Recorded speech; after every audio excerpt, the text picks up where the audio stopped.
Good morning, everybody. Welcome to Living Astrology and today's June Astro Inklings broadcast with my friend Tam Vayu. Hello, Tam, and welcome. Hey everyone. I can't believe it's time for June. And I know every morning over coffee, my husband's like, "Oh, I can't believe it's already June." Like, stop saying that.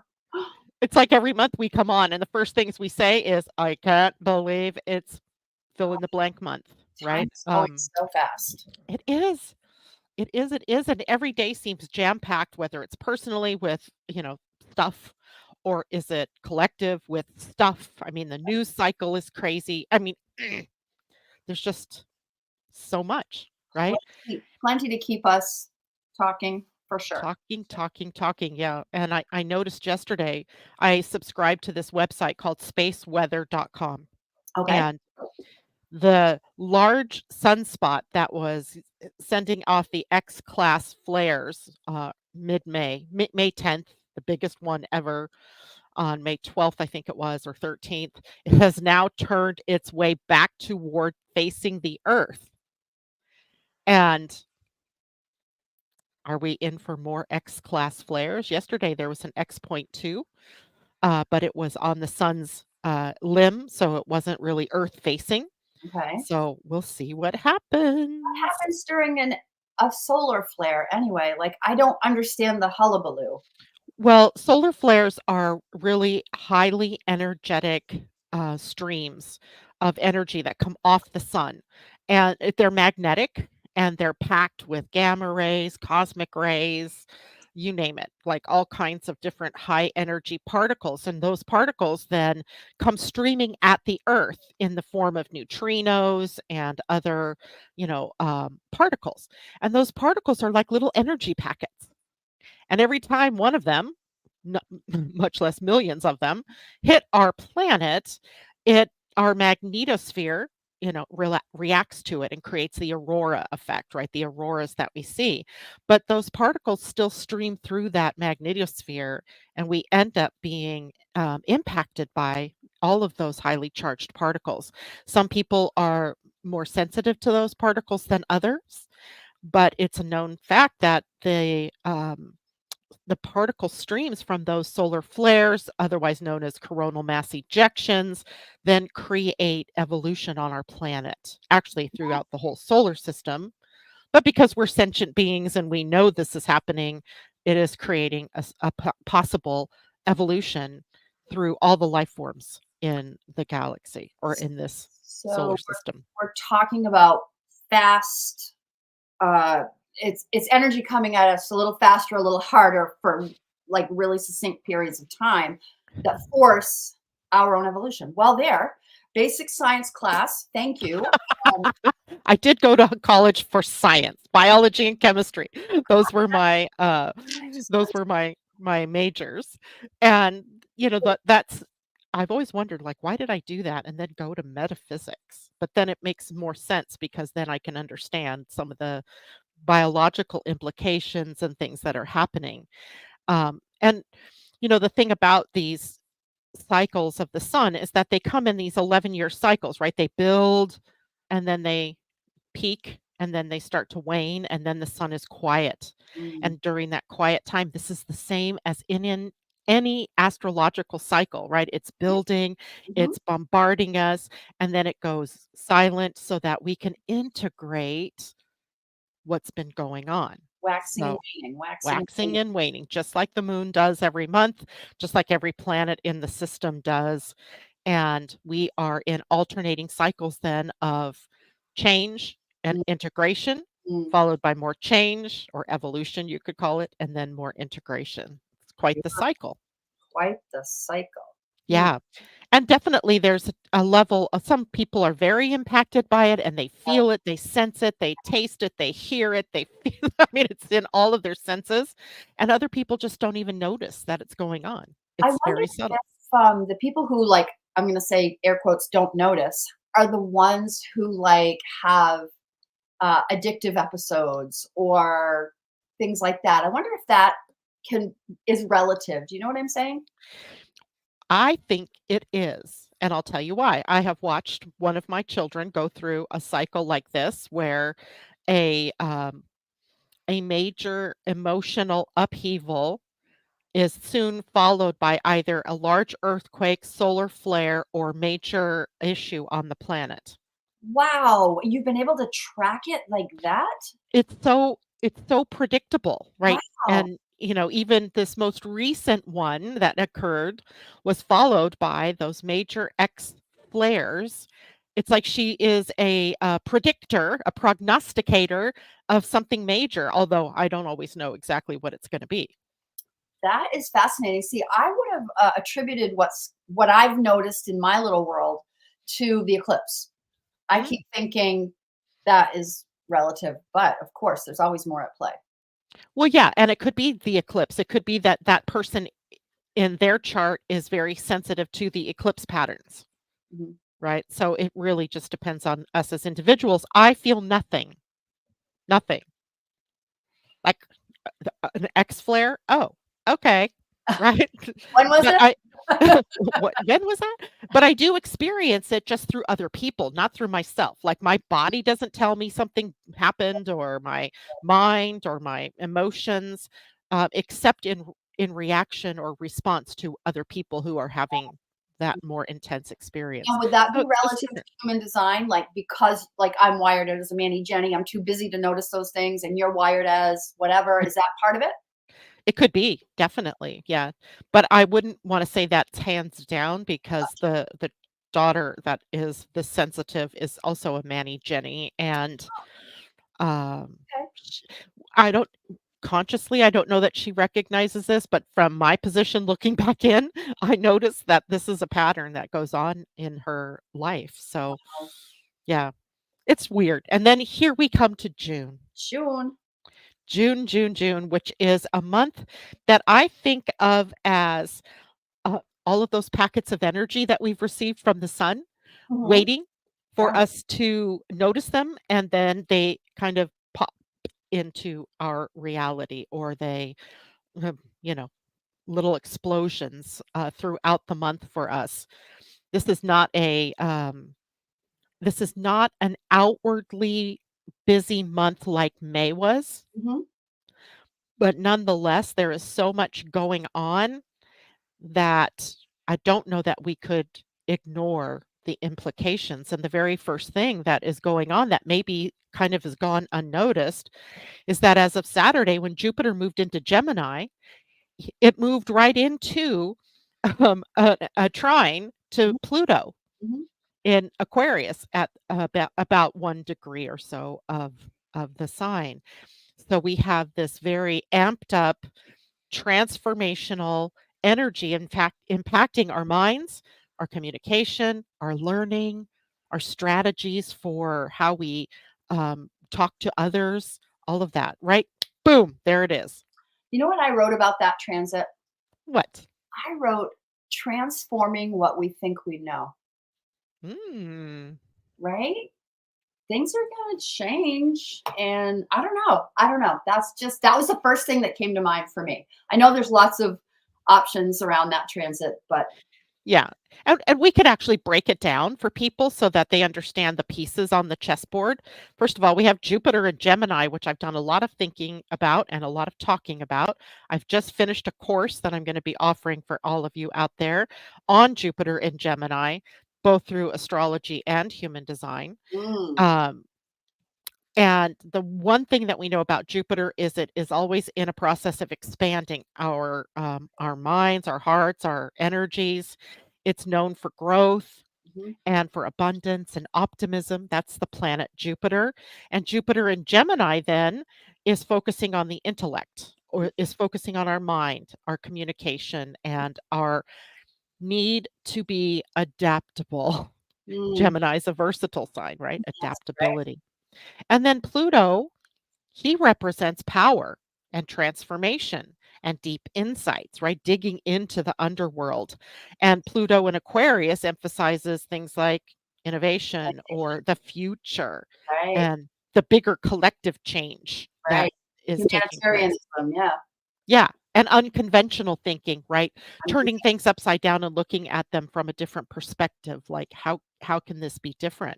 yeah. So, and then the trine between those two, Jupiter and Gemini, Pluto and Aquarius, suggests that there's a nice flow of energy Oh, between the yes. two, Yeah.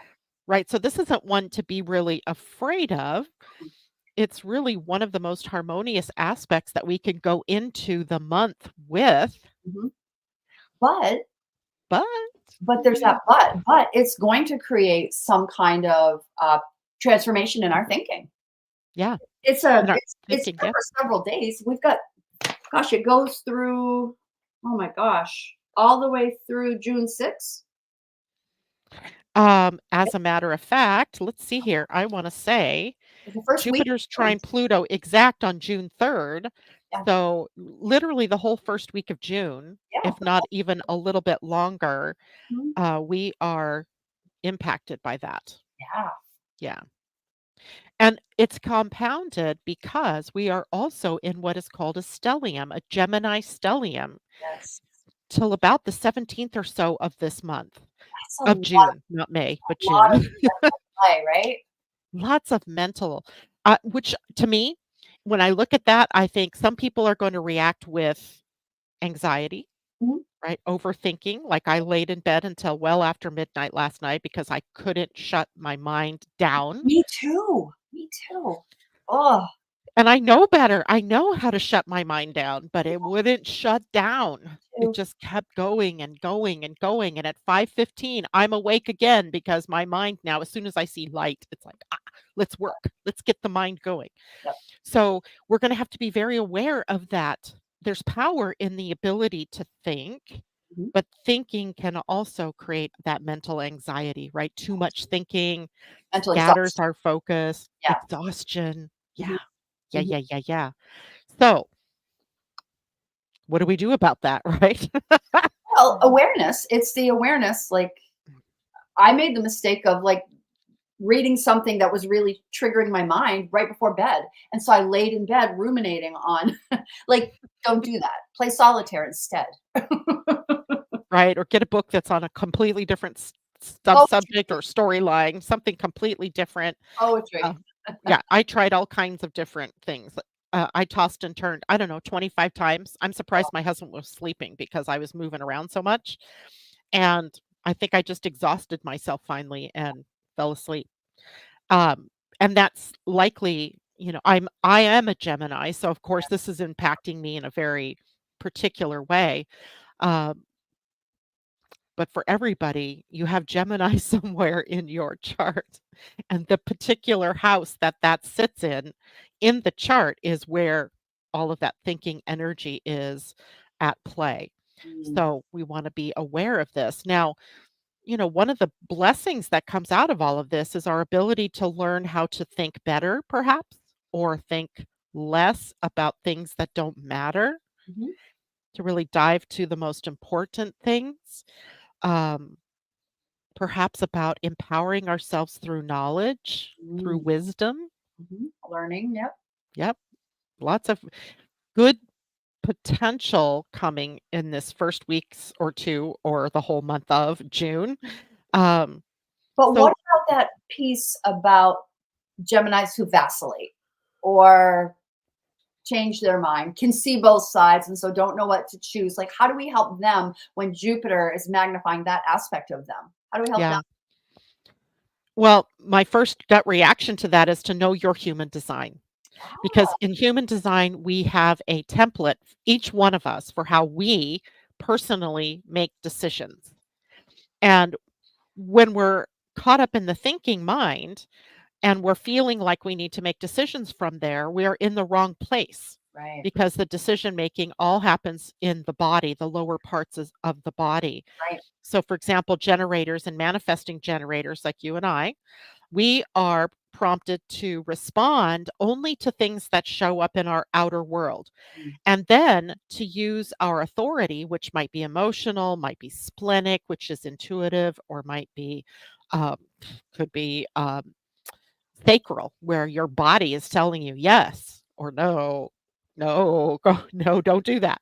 run. So we have. an inborn tool or set of tools that help us to make those decisions. And it starts by not listening to what's going on up here, but respond to what's happening outside of you. Mm. Projectors, you all are waiting for invitations. What is life inviting you into? And then use either uh, your soul center or your spleen, which would be your intuition or your emotions, to help guide you into making the right decisions. Manifestors just do whatever it is that they're prompted to do on the creative level and get out of their way. Just get out of their way, right? They also have either emotional, sacral, or splenic, or will even ego center, um, prompts that can help them understand what's the right decision. Reflectors, big decisions need to be made over 28 and a half days. There's just no easy way for a reflector to make a quick decision. If it's little, yes, just do it. Make whatever it is, decision. But if it's a bigger decision, they must wait 28 and a half days, 29 days. Let's just round it up. And that's that system, human design, is what gives us that tool, right? Tells us how it is that we're designed to make those decisions. So I think what we're really learning about is that there's the power of the mind, but who's driving the mind? Whose mind is it anyway? Who's thinking your thoughts? That's a big question, Janet. Is that a good Well, of question? course, it's got an easy answer. You are the one thinking your thoughts. So Hmm, you hold the power to change the thinking of your thoughts and focus on something completely different. Now, that does take some skill, perhaps meditation or, yoga practices or, doing things that are shaking up, the mind. So, if you're in the middle of the night and you're having a meltdown over things that are going on in your family, maybe it's time to get up and take a shower. Do right. something to break up that energy. Pattern interrupt. Pattern interrupt. Yeah. Exactly right. So, all in all, June is giving us this access to a lot of mind energy, Mm, and it's mind energy that can push us over into the scattered thinking, stressful anxiety, or it can move us to these brilliant ideas mm. and options for doing new things um, in a new way. Well, with Pluto trine, transformation in the air, Hmm. something's changing. Yeah. And then, of course, there's the stellium that kind of prompted us to talk about this, where on the 3rd of June, Mercury moves into Gemini. And that may be, let's see, 3rd of June at, well, midnight. So all of us are going to experience it on the 3rd of June. Mm, And now you're adding the ruler of the sign to the sign. mhm. So that really amps up our ability to think, right? Amplifies Our things. Yeah. And Yeah. actually on the June 3rd, I have it sextile Neptune.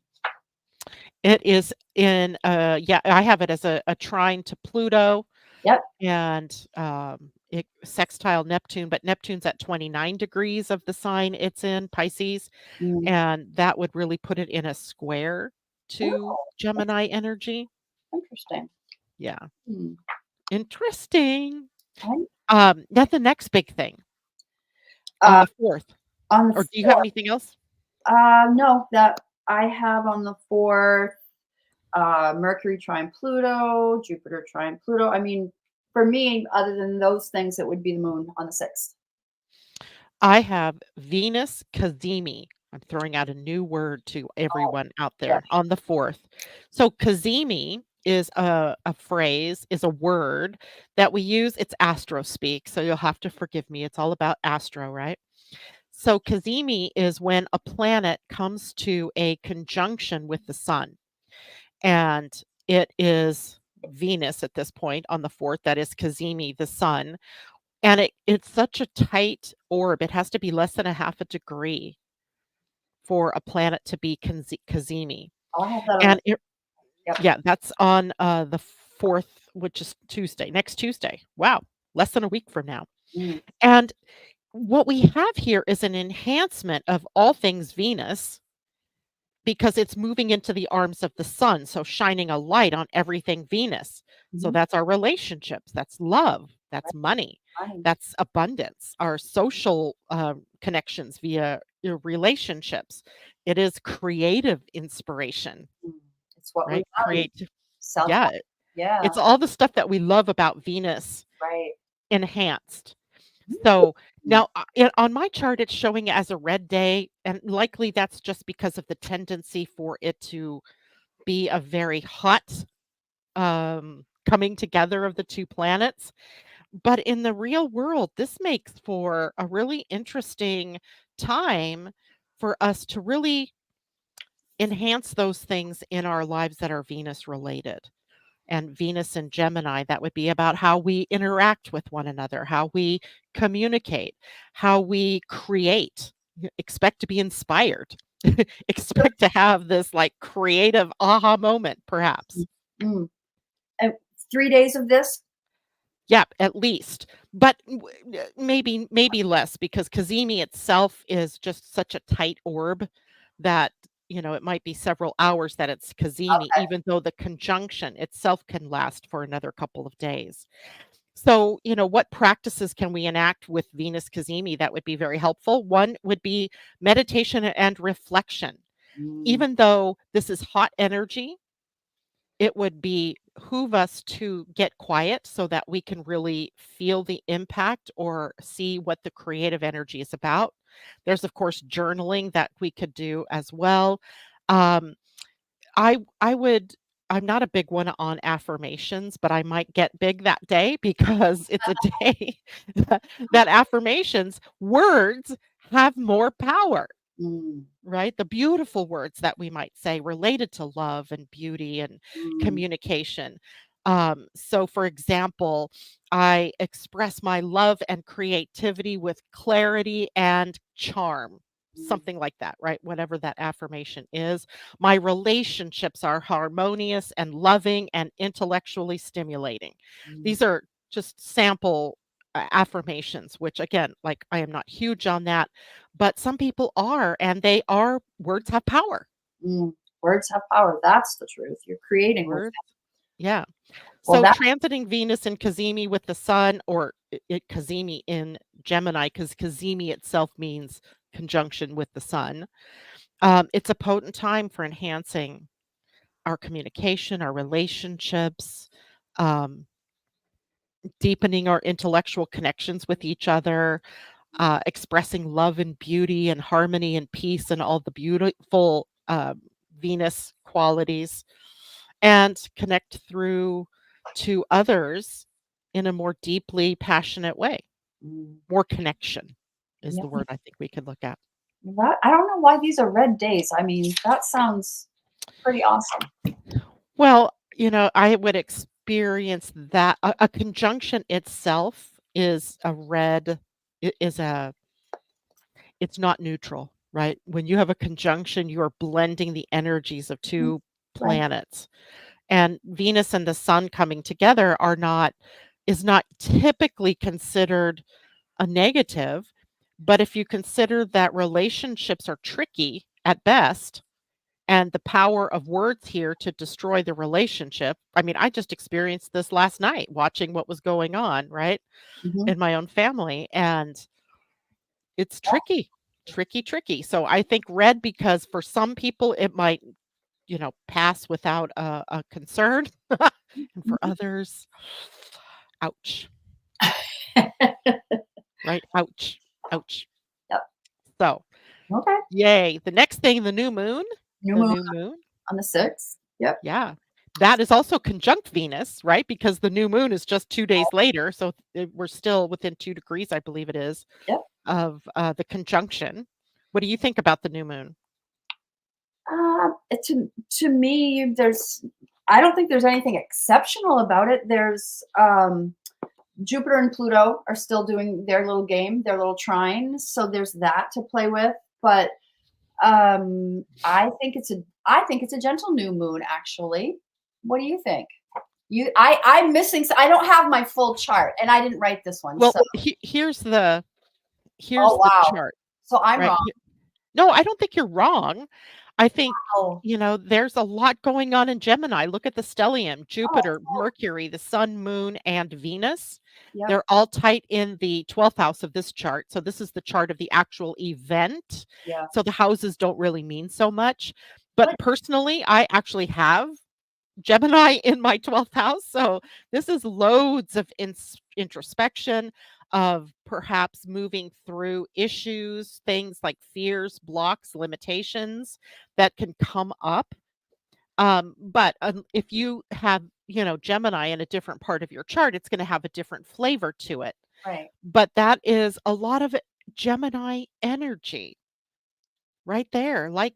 It's a stellium, a very powerful stellium. okay. So here go our minds again. Right. Here go our minds. Now, this can be all about enhanced intellectual communication and socializing, right? That's Because there's the networking, socializing. yes, It could be creative inspiration or artistic expression, like the ideas come and flow.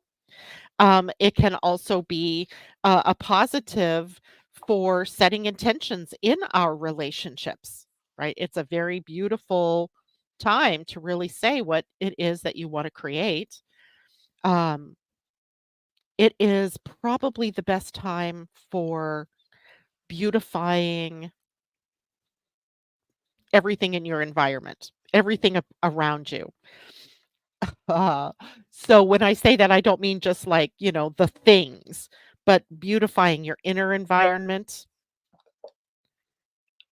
your mind, your communication, what you're putting into your body, all of those kinds of things. It is also a time for personal growth, right? There's a distinctive flair for that. But when you have so many planets together in one sign, it's hard to tease out what each of those things is bringing to the party. sure. So it can feel like a whole pile of opportunities that you don't know what to do with. It can feel like too much too fast, and we don't know exactly which way to go or what to do or who to do it with. So it can be over the top, mind level types of thinking processes that lead us to anxiety, to pressure. Pressure is the one I think I would be more concerned with, but also with how we speak and what we speak. Mm, So while it's a good moon, it's not a bad moon, right. it's just intense. Has a lot going on in it. I guess I didn't think of it at well, I know that I didn't think of it as intense, but yay for you clarifying that to watch for it. And I actually didn't know it was in the 12th house. So that's really interesting. Well, 12th house of this chart, if you drop a chart Yeah. for Yeah, yeah. but houses don't really mean much in that because Too it's a general. chart for a place, Right. right? So One it location. would be Yeah. yeah, it would be different in other locations. So we try not to use the houses unless we're doing it specifically for a Yeah. person. Person. Yeah. Yeah, or, I could say, okay, this is the 12th house for Washington, D.C., because that's where I set my charts for, since that's the capital of the USA. So we could look at that whole East Coast. uh, East Coast perhaps as a 12th house process where secrets are coming up or where our fears are being realized or, um, Yep. coming up against the need for introspection. There's a lot going on this week in the courts. Oh boy. Yeah. And so then are we looking at, what that is? What does that mean? Whatever the verdict is or whatever the court, issues are. Oh, okay. So now you got to look at the Kazemi, right? Because Venus conjunct the sun relative to the court stuff that's going on. Venus rules the courts. Venus, yeah, well, Libra really rules the courts, Libra and Sagittarius. Yeah. But when you think of the two rulers of those signs, Jupiter Yep. and Venus, Yeah. that are in Gemini together. Interesting. Yeah, Interesting. yeah. It's Woo. easy to see how any communication coming out of the courts is not going to be could possibly not be greeted very well by anybody. Yeah. Interesting. Yeah. Woohoo. So lots of hidden stuff there, I think, too, that um, like behind the scenes stuff going on. Yeah. We don't know. We don't know for sure, but that's the nature of it, right? It's in Right. the 12th house. We don't know until we Exactly. know. Yeah. All right. So what do we get after that point in time? Okay, there we go. 7th. Oh, my next thing is Mars moving into Taurus. No, actually, I have a human design thing I want to share right then. Okay. Um, Uranus, right? The planet of revolution and rebellion and ahas and electricity Mhm. moves into the gate 8 in Oh, our human design, which is called the gate of contribution. And we've had Jupiter sitting at that particular gate for a while. And just recently, Jupiter, as he moved into Gemini, moved into the gate 20. So he's not there anymore. But any planet that comes in afterwards sort of takes on the energy of that particular gate or sign or conjunction or whatever we're talking about and moves it to the next level. So now we have Uranus, the planet of surprises, rebellion, revolution, innovative thinking, and all that, moving into the gate 8, which is called contribution. It is where each one of us want to contribute something to the world. So one of the key themes is about, well, what am I here to contribute? What's my part? What's my role? It's the individual expression of our authenticity that comes up here. And gate 8 itself is it's innovative on its own. It prompts each of us to bring up our own unique expression.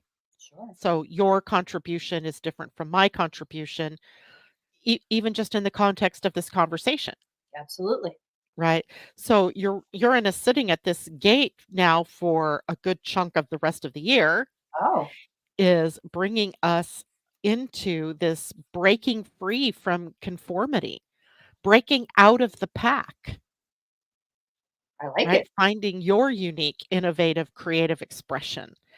So in human design, it's connected to the throat center. So it's about how do we bring this out?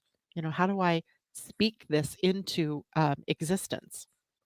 So expressing your unique talents or your gifts is your contribution. Being innovative in the projects that you are involved with, or even that ideas that you have that are maybe different, fly in the face of anything anybody else is doing. And so it can generate some fear within you, but Mm, it's definitely the next step for you, right? sounds exciting. Yeah. Challenging the status quo.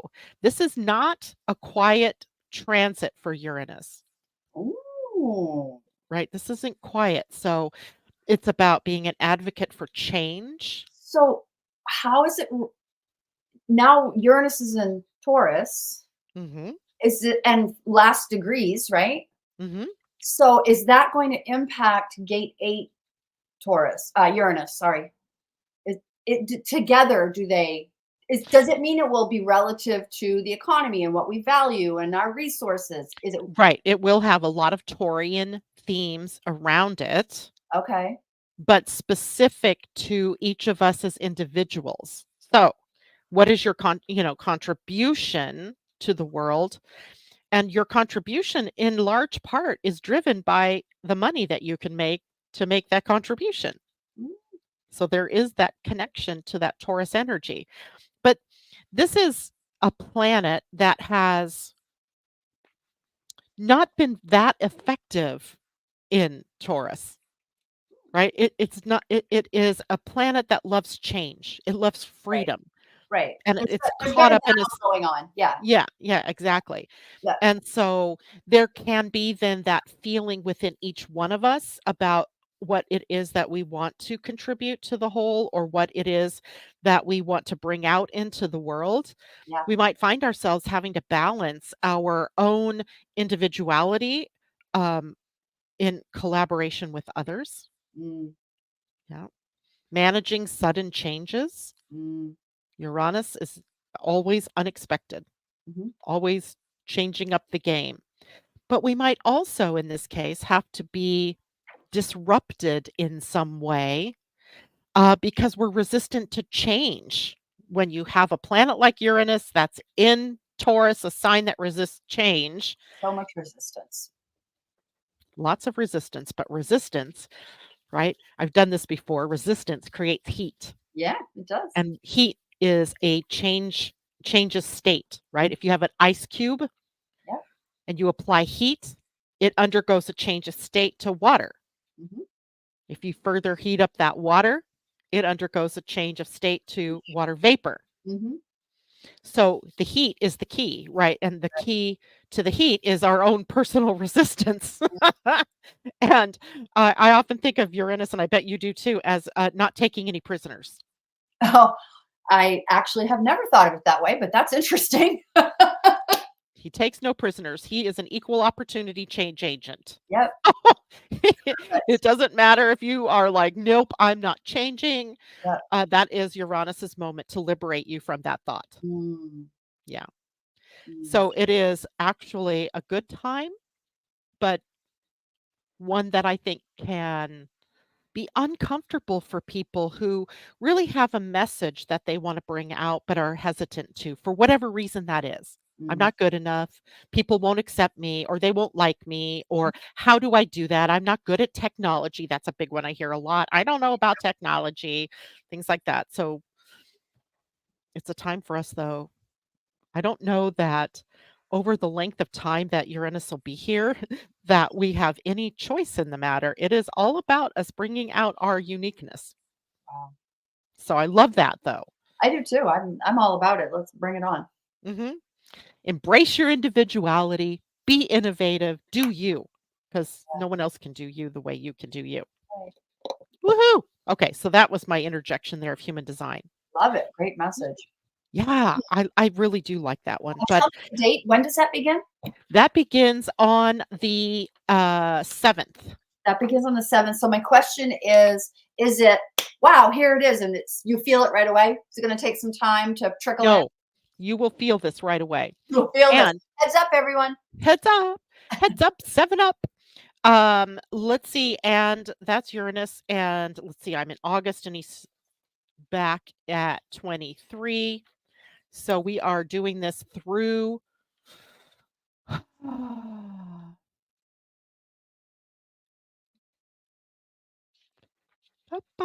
for the next few months through July. Woohoo! All So of be July. your unique self. Oh, Okay. I'm looking, yeah. Yeah. So I'm loving that energy. Now he'll retrograde and then he'll come back. He'll visit this again at a future date. I would think of it as the next level when he does that, but that won't be for a while. Won't be for a while. Okay. Yeah. All right. Next up, I have Mars into Taurus. Mars into Taurus. That's June 10th, right? I have it on the 8th, but I could be wrong. No, June 8th at 9:36 p.m. So 8th, 9th, based on whatever time zone that you might be in. And, Mars has had free reign because he's been in his own sign, Aries. Right. And now he moves into Venus's territory, Mm-hmm. right? Mm-hmm. So, yeah, what happens now, right? What happens? And, Mars in Aries likely could be sort of Aggressive. aggressive, but impulsive. That was the word I was looking Impulsive. for. True. Yeah. And then he moves into a sign that doesn't like impulsiveness. Right. So now he has to become more steady I Eddie. I was gonna say slowing down a little bit. Yeah, actually slowing down quite a bit. Yeah. But it also is our drive and determination to do things in a more persistent, Right. persevering way. Sure. Yeah. And Stable. Taurus is known for that persistence anyway. Mm-hmm. Mm-hmm. Stabilizes him to some degree. I think you're right, right? Stabilizes him to a very large degree where he could have been a little erratic going through the sign of Aries, you know, Mm, not patient, impatient, taking action without thinking first or that type of thing. Just taking action because I can take action. And now in Taurus, it's going to have to slow that down. Mhm. right? It'll be slowed down. But the focus then takes that Mars action energy to our material world and Right. our financial world. Yes. So So big. looking, maybe figuring out how to earn more income, right? Maybe Mm, action toward that. Maybe working on your budget. Maybe working on your self worth and actually developing there. Um, yeah, yeah, More yeah. gardening, more creativity, more food, more cooking. I would say financial planning and investments. Take a look at everything that you have with your finances, Totally. and is it doing what it's meant to do for you? Is it doing what you wanted it to do for you? Yep. Your career and profession, or how what it is you do in the world, right? And is there a work ethic that you are working with? Are you ethical in the way that you work? Health and fitness, right? There's no reason why we couldn't think about, the body. Taurus represents that physical world. Oh, okay. I was Um, gonna say, why did you come up with that? But I suppose so. Yeah, it is a very physical thing. I think the of senses too, yeah, sensualness. sensual for sure. Mhm. Um, but you wanna incorporate physical activities, like, for the body that can create your ability to be sustainable in the world, Mm, to emphasize endurance and strength and, sure. rather than speed. So weight training or yoga or hiking or any exercise that grounds you in your body, Yeah. right? That would be a good thing. Um, change things the challenges. What are we gonna watch out for in Mars with in Taurus? And first thing that comes up is stubbornness Oh, and resistance to change, right? sure. Yeah, very Korean. Yeah. Well, We have I don't think I feel like I see somebody pushing against a wall. Mars pushes, and Taurus is like "Ugh," steeling themselves to not move. right? The bull, Yeah. where you have Both, right? all, that weight, that girth, immovable object, push me, but I'll only move if I want to. If and when I want. Yeah, Yes. yeah. But it's also a slower pace, Thank and God. that can lead to frustration for some people, right? Some people who have been very used to Mars's fast pace and Aries Mhm. will now need to slow down. And Yeah. when things don't happen at lightning speed like they were happening, it could cause some frustration. So be aware of the possibility of frustration. Things aren't going to move as quickly. There's no lightning speed here with Mars energy. So progress would be slow but steady. Slow and steady wins the race when Mars is in Taurus, Be okay with even though that. Mars doesn't necessarily like that. Right. Oh, sure. Yeah. Now, Mars in Taurus is also going to square Pluto in Aquarius. Oh, And what date did I have that down? Mars oh, squares Pluto on June 11th ish. I have that. Yeah. Yeah. Yeah. So now Oh, let's see. Mars and Taurus. think, ding, ding, Oh, ding. you're waiting for me? Sorry, I was thought you were gonna reply. Oh, I thought you were going to say something, but No, I was putting it together in my head. What could that mean? Um, intense drive and determination. oh, right, the power of Pluto with Mars. Right. Yeah. Mhm. Toward Mars represents action and aggression. Even in Taurus, Mars's energy is a little bit more focused on material things, right, material concerns, practical. What can I do practically? right. And Pluto symbolizes that whole transformation and power and deep psychological processes. Yes. Right? He's digging up the underbelly of things and bringing that up. So Pluto emphasizes collective change. He's pretty far out there to be a personally impactful planet, but Mars is personally impactful. Mhm. So we're breaking free from old patterns. That's the first thing I saw. And then that can generate some power struggles and maybe even control issues with people, especially because in human design, the North Node is now sitting at the gate of control, Oh boy. That sets it right? up, doesn't it? Right. And I think when I did the broadcast on that nodal shift, I focused on self-regulation rather than control.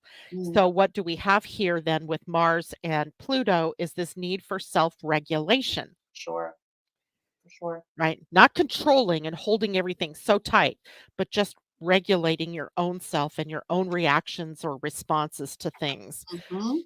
The square aspect can bring up challenges. That's what it's about. Conflict, challenge, control, and power dynamics are the ones that are going to be the most obvious to us, I think. Mhm.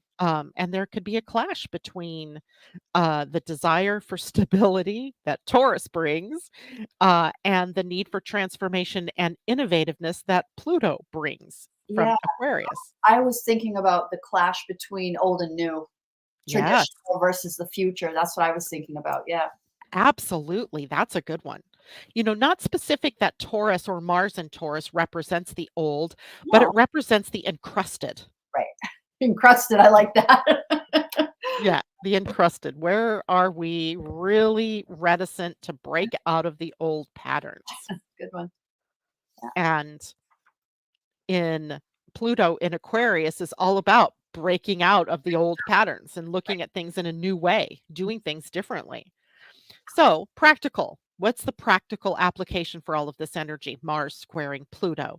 The first thing I think about is handling conflicts in a positive way, Mm, right? Being mindful of the power dynamics. Like I was I've been watching this power dynamic in this one part of my family, and it generates conflicts, and we have to be very careful about how we respond sure. when there is a manipulative energy or a controlling energy that's being broadcast at us. Yes.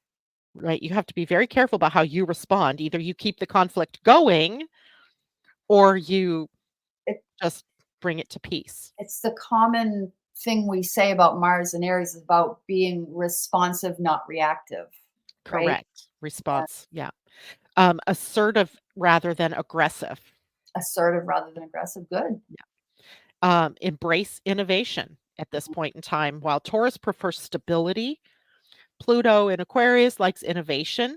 So, how can we find ways to integrate new ideas into our practical pursuits or things that we do? We don't have to upheaval everything. Like, we don't have to throw the baby out with the bathwater. I gotta have a quick giggle and I guess a short story. It made me think about my husband. Mars and Taurus, like we're gonna be gardening like freaks next month, right? In June. Garden is in, but it's a lot of weeding, it's a lot of pulling, a lot of action taking. And he is very traditional when it comes to our garden. Well, my parents did it this way, and so we should definitely plant the cabbage right next, whatever, you know. And I'm all like, let's innovate, let's move the cabbage to the other side of the garden. And I'm all Pluto and Aquarius, and he's all So, you find a way to do it that is integrating both. both. We have to I have to embrace innovation the old-fashioned way. There we go. And he has to embrace change in a more steady way. There we go. I love it. We'll make this up as we go along. I love it. Um, this would be a good time for releasing what no longer serves, Yeah. right? That's also part of this. Channeling your energy into physical activities, Mm, focusing on your goals. mhm. So there's some real power in the practical application of these skills, right? The ability to channel your energy productively. What are you doing? And we have to watch out for stubbornness, resistance to change, Absolutely. all of that again, right? Mhm. Manipulation and coercion, Ooh, yes. right? There's a possibility. Yes. The escalation of conflicts. Mm. That's a tough one. Yeah, that is a tough one. Well, I mean, it is it because really it's really about us observing and not taking part. It's just staying neutral, Mhm. becoming the observer, Mhm. soft eye. Not taking things personally. Don't take things personally. Yeah. Don't. Even That's if someone's trying to make it personal, it's only personal if you decide to that's take it on as if it is personal to you. absolutely. So I suppose the one thing might be to walk away, right? Sure. to say, this is not the time for this conversation. This is not the time for this struggle. I'm done. Mhm. Okay. Dang, it's already 10 to 9. Um, Next on my list, that whole week from the 9th through the 15th is one long train of aspecting planets. And I'd love to go into each one of those separately, but there's just no way. It would take us way too long. Mhm. So I picked one that I thought was the most important. Unless you have something else you want to talk about, I'll just run it down. The Sun squares Saturn that week. Yep. Mars squares Pluto that week, which we've just been talking about. Mercury squares Saturn that week. Mhm. And the one I want to talk about is Mercury conjunct the Sun, the Sun. Yep. superior conjunction of Mercury Yep. conjunct the Sun, which always signals the halfway point in our cycle from retrograde to direct. So we're halfway now between direct to retrograde. Mhm. Can we cry? No, don't say it isn't so. Say it isn't so. Say it isn't so. But the superior conjunction. So in the cycle of Mercury with the Sun, there are two conjunctions. The superior conjunction when Mercury's on the far side of the Sun, and the inferior, and that only happens when Mercury is direct. And the inferior conjunction happens when Mercury is closest to the Earth on this side of the Sun, and it only happens in retrograde. So each point in this cycle is very important. And the key theme of this particular cycle is about Mercury conjunct the Sun in Gemini. So Mercury very powerful here, Mhm. enhancing our communication, our mental clarity, perhaps Mhm. intellectual sort of insight, perhaps, or renewal in our minds, right? If you've been feeling sluggish in the mind, expect that to be generating a little more thought processes, um, a I know focus maybe on learning or sharing what you've learned. sharing, yeah, for sure. Yeah. I have a question. The truth-telling piece of Gemini, Mm. how's that gonna play out in your opinion? I think that's a difficult concept in Gemini because Gemini is a sign that says likes to talk and is sometimes filling in the gaps of knowledge with information that may or may not be true. Mm, So we have to be very watchful here. It does pull in that Sagittarius truth seeking, mm, but it can get colored by, well, you know, just words, just words. just Fillers. words, fillers. Yeah, okay. Yeah, the filler words. Um, I think it's going to be incredibly difficult to tease out truth for a while. There we go. I guess that's what kinda was thinking about the bigger picture for June with the stellium and so much Gemini energy. It may be Mhm. difficult to tease out the truth. Mhm. Yeah. And what is truth? Is it subjective or is it There. objective, right? Which Ugh, whose truth? Whose that's truth what I are was we talking about? right, right, right, right, right. Yeah, Yes. because there are firebrand people out there who say whatever it is that comes to their minds. One Mhm, of them happens to be a Gemini, by the way, and, but that is that person's truth, but, when you say things to a group of people that are following you, they're taking that in as truth too. So we're having to learn to be discerning, mhm, all of us, mhm, right? Because just because you and I are sitting here talking about these things doesn't make them true. mhm. That's right. Unless you go on your own, using your own discernment, Yep. look up what does Mars square Pluto mean? What does it mean to have a superior conjunction of Mercury to the Sun? Mhm. And find your own truth in that. Absolutely. Love Don't it. just take what we say at face value. Don't take what anybody says at face value, Yep. right? Absolutely. So it's a tough one. When we're talking about a conjunction of Mercury and the Sun, I often think of it as a new message that starts to get developed. Oh, that could be.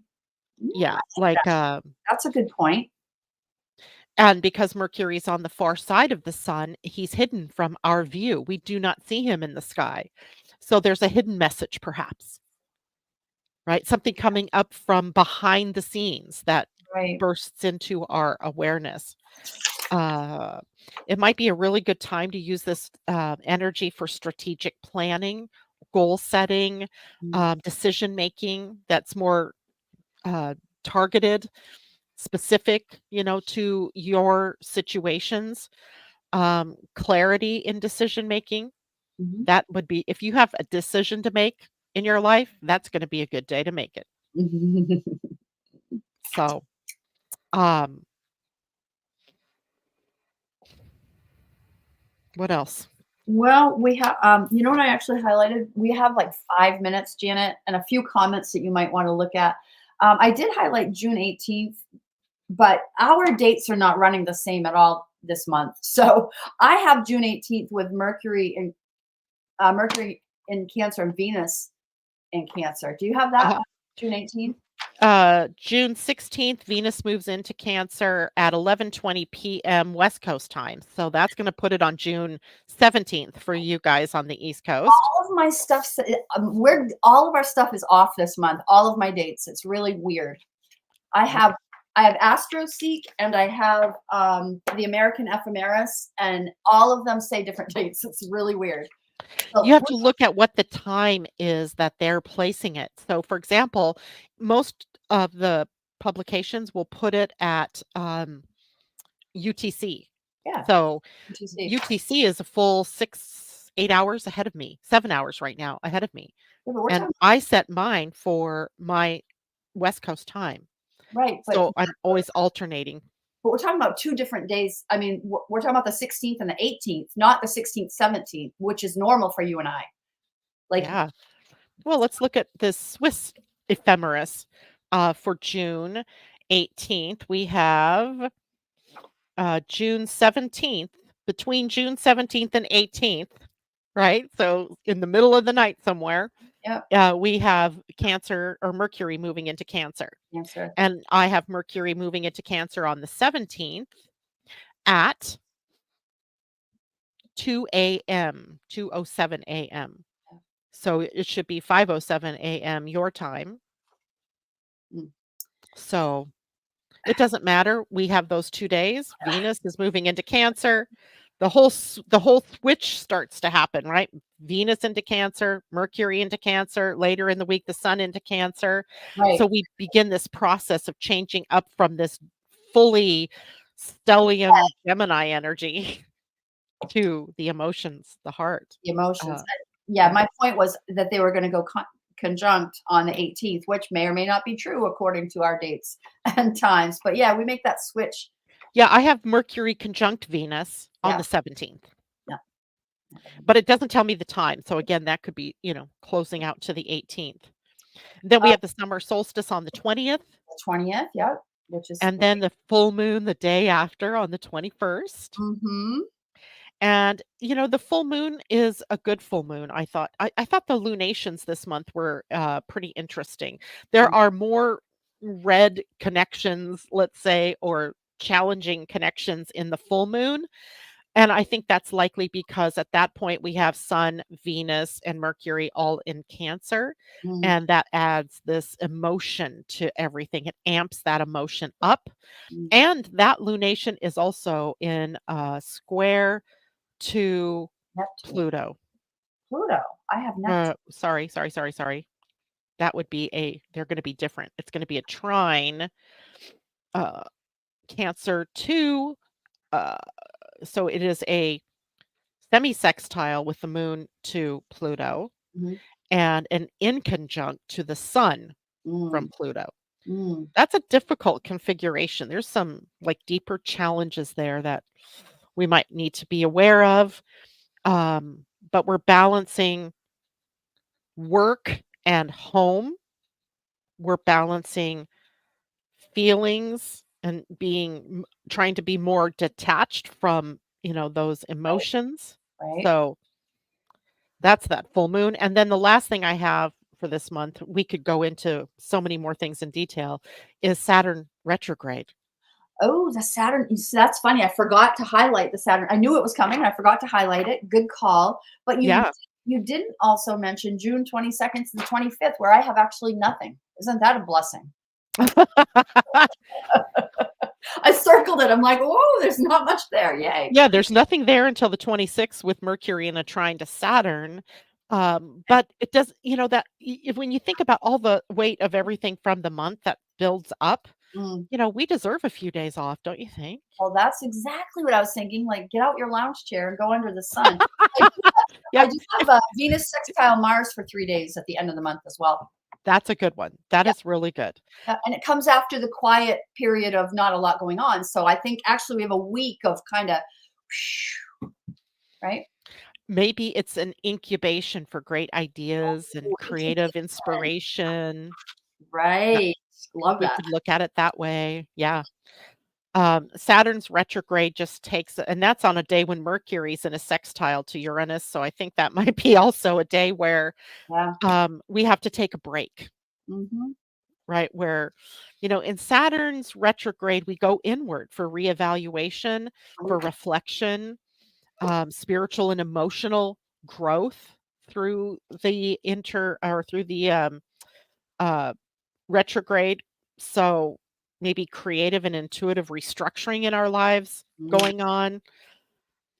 So it's an interesting way to end the month, mhm. actually. We do On the we do this 30th, I don't have anything, but right? We do this every summer where the planets retrograde and we kind of slow down, which of course is perfectly aligned with summer in the United States anyway.